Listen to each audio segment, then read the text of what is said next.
3-2 sigur niðurstaðan, hver er bara svona fyrstu yfir? Bara gleði, bara ógeðslega gott að koma tilbaka eftir að lent 2-0 undir í fyrri hálfleik og bara erfiðar aðstæður og bara allt hrós á lið, ótrúlegu karakter sem þessi stelpur hafa og bara gefast aldrei upp og ég er bara ógeðslega stoltur af þessu lið.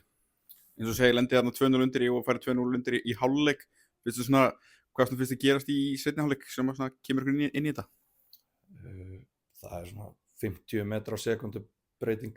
Við förum úr því að vera með 25 metra í andlitið yfir í að fá það í bakið. Ég held að það sé svona, ég held að veðrið hafi sett mjög mikið mark á þennan leik. Hann verður ekki sýndur á mörgum heimilum í vikunni held ég. En bara, þú veist, þetta er líka bara, við förum inn í leikinn, ok, byrjum á móti vindi, þá er þetta svolítið bara, þú veist, lifa af fyrir hálfleikinn eins bærilega hægt er. 2-0 var kannski svolítið mikið og kannski svolítið óþarfi fannst mér, en bara að koma tilbaka, setja 3 og gera það svona eins og við gerum það og gera það í lokin og spenna og allt fyrir peningin, það er bara geggjað sko. Þú segir ekki alveg sama rúmabliðan og hefur verið hérna síðustu daga, hvernig svona er að koma inn í þessa svona veislu, ef svo má segja, hérna í kvöld?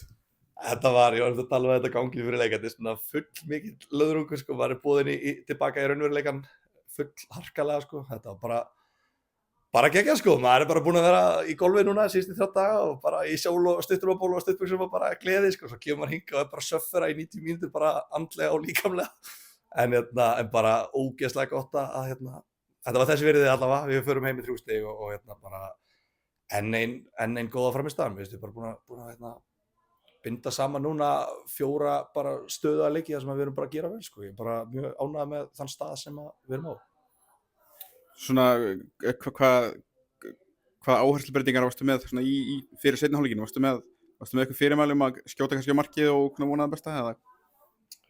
Já, við vildum alveg skjóta markið fyrir hálfleiknum líka, en það segir sig bara sjálft að þeir eru með 25 metra á sekundu í bakið á þeir, þá eru skotóknin eykst við það, þannig að það var bara, þú veist, það var líka bara, þú veist, kveikja á þessu sko, skjóta meira og bara pressa hærra og bara aggressívari og bara rock og roll og keyra á þetta. Það eru ógeðslega góðar í mörgu þessar stelpur og þetta er einn af þessum eiginleikum sem það er að hafa, þær eru góðar í rock og roll fótbolta. Þannig að það var einhvern veginn svona, já, lítið af áhyggjum þannig séð, maður er aldrei verið bróluður 2-0 undir í hálfleik allavega, ég man ekki eftir því. Svona núna eftir þessu umferð sitjum við í 3. sætinu, finnst þetta að vera svona greiðlega jafnari deild kannski heldur en áður?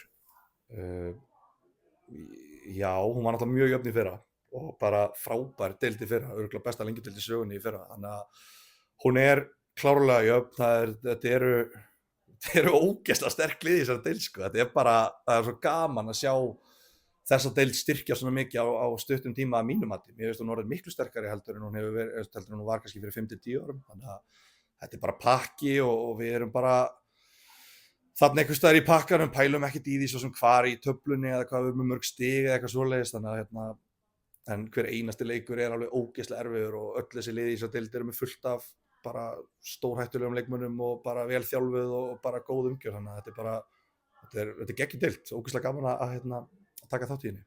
Takk fyrir.